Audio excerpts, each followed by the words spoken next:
I want to discuss some things that are going on in Washington and going on in our country that are of vital importance to all of us, not just here in Uvalde County, but throughout the 23rd District, throughout Texas, and throughout our great nation. I don't have to tell anyone in this room that our economy is not well, and I doubt there is anyone in this room that has not either lost a job or knows someone or has some relative or some connection with someone who has lost their job. As of last month, the jobs report issued for May, the unemployment rate was 9.1% nationally. May is the 28th straight month that unemployment has been above 8%, and the 23rd month since May of 2009 that unemployment has been at 9% or higher. There are 13.9 million Americans unemployed. Mind you, this statistic probably is on the low side, as the Department of Labor statistics don't always take into account people that have been unemployed for some time and have quit looking for a job or have become underemployed.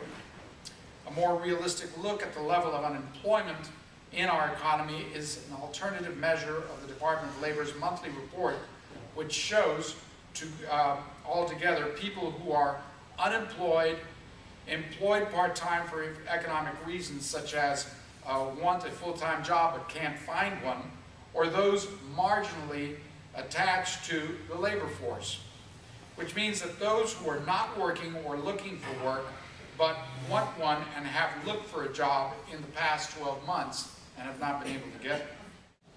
The stimulus bill reflects an approach that fundamentally misunderstands how to create jobs and economic growth. You cannot purchase prosperity. You must create it. And this underscores the problem. The problem with our economy is not an inability to create jobs. It's an unwillingness to create jobs. The unwillingness to create jobs stems from the uncertainty in the economy being created as a result of policies created by Washington, D.C. These are not my sentiments.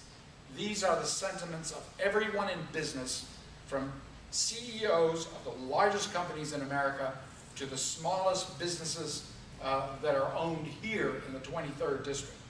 And these are the sentiments that I have heard here in Uvalde, in Del Rio, and in San Antonio, and in Hondo, and in every area of the 23rd Congressional District. For a fundamental difference in the House approach, and that taken by Washington liberals and the Senate.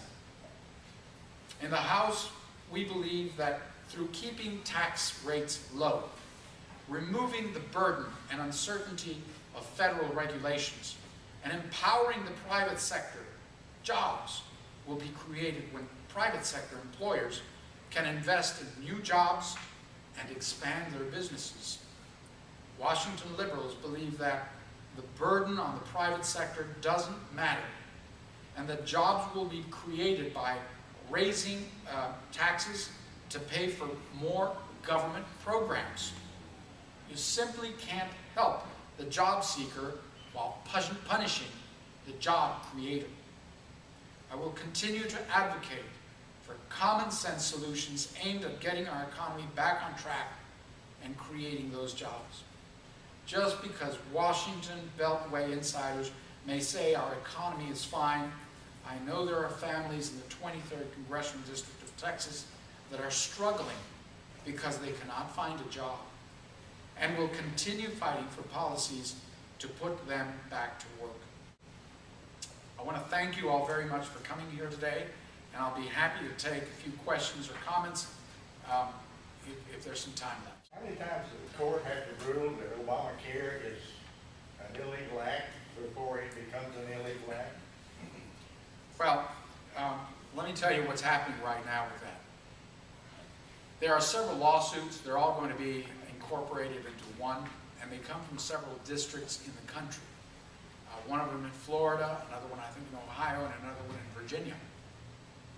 The Supreme Court, first of all, refused to hear the direct appeal because they wanted it to go through the process. That's the way the Supreme Court works. I've been a lawyer for 36 years, and it has its own ways. One court has already ruled that it is constitutional. I disagree with it. There are 2 other courts of appeal that need to rule on that. Depending on what these courts do, they will all be consolidated and heard by the Supreme Court of the land and its constitutionality finally declared. I firmly think that there are more than one non-constitutional or anti-constitutional points. One of them is forcing your very existence to pay for something. It's almost like paying for living dues to the government, which I think is highly unconstitutional. Another one is the establishment of this independent payment panel called the IPAP. And the IPAP has the power under the Affordable Health Care Law, Obamacare, to create law. And under the Constitution, only the Congress of the United States can create law, which smacks of horrible unconstitutionality just on its face. So there are many aspects like that that are deemed to be unconstitutional. I think that in time that the Supreme Court will declare it unconstitutional. But in the meantime, the fight goes on. Okay, thank you. Yes, ma'am. I've heard Cornyn mention a couple of times about the possibility of Obama doing an end run around the debt limit. Instead of going through the budget, he could do an end run around the debt limit and raise that just on his own. Well, there's some talk about that, and I think that what you're referring to is what Secretary Geithner, Secretary of Treasury, mentioned. I think it was over the weekend. He quoted the 14th Amendment that has several subclauses there. But I think that he misquoted it, because the 14th Amendment, when it talks about debt of the nation, it talks in terms of the debt to fight the war between the states. And that was back in 1865. And only referring to that debt for that war. It does not have anything to do with the payment of debt, which is controlled uniquely by the Congress of the United States that has the purse strings under the Constitution. I hardly believe that what Secretary Geithner said about the 14th Amendment would remotely apply to the debt ceiling. At this stage, we don't know what's going to happen with the debt ceiling. I firmly believe that we have a lot of income coming in monthly into the federal government. I also believe that not all bond holders are going to ask to get their bonds paid in full because they have nowhere else to go with their money. And that we will be able to pay the interest carry on those bonds as they become due. I don't believe that the United States of America is going to default on its debt obligation. With that said, I personally do not support a debt ceiling increase, but I highly support a cutting out of the huge amount of spending that we have incurred over the last 2.5 years to the tune of more than $6 trillion, more than the combined amount that any president has ever spent in all the years that the United States has been in existence. Spending and reducing our debt. Both sides, neither side will give. Both sides are waiting for the other one to blink. I don't know what the solution is. You're going to have to help me. Wouldn't it be better, since it is such a serious topic, for the Republicans Republicans to maybe give in a little bit and maybe raise a few taxes. If the Democrats will give in a little bit and cut some spending, depending on what the outcome is, the difference. Let's look at things realistically. Right now, our nation is in a very serious financial crisis. And a lot of that crisis comes from not just uncertainty, but an overtaxed population at a time when the dollar is decreasing in value, at a time when you don't want to move one way or the other because you're going to lose more money. So what you're going to do in raising taxes is you're going to put more crunch. Let's forget about the jobs. Well, that's very important. I agree. You're going to put more crunch on the taxpayer. So what's he going to do? He's just not going to make more money. And as a consequence, the federal government that claims it needs more money is not going to get that money.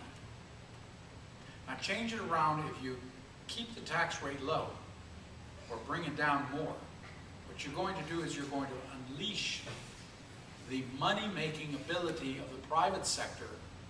And what it's going to do is it's going to fatten up the coffers of the federal government, because the more dollars you make, even though the tax rates are low, you're going to pay more quantity of dollars to the federal government. It doesn't make sense unless you want to control the economy and you want to condemn a lot of the businesses so that the government can take it over. I agree with you. But going to your question in chief, I think that we have to be very cautious about what we read and see in the news. There are talks going on right now between the leadership of the Republican Party and the leadership of, the House leadership and the Senate leadership, which are Democrat, and the President of the United States. And I'm just going to tell you this and say no more. And I will tell you this because it's going to be difficult, and my wife doesn't know it yet. Her birthday is Friday. I leave for Washington, I think, tonight. And I'm supposed to come back by Friday afternoon to celebrate her birthday. Well, I just got word that I'm going to be held over. And that tells me that there's something that I need to go vote on. My vote is going to hold fast on not increasing the debt limit. But it tells me that what we're hearing in the news is not necessarily what is going to happen. Thank you all very much for coming here today, and look forward to visiting with you some more and listening to a lot of your comments. So, thank you all.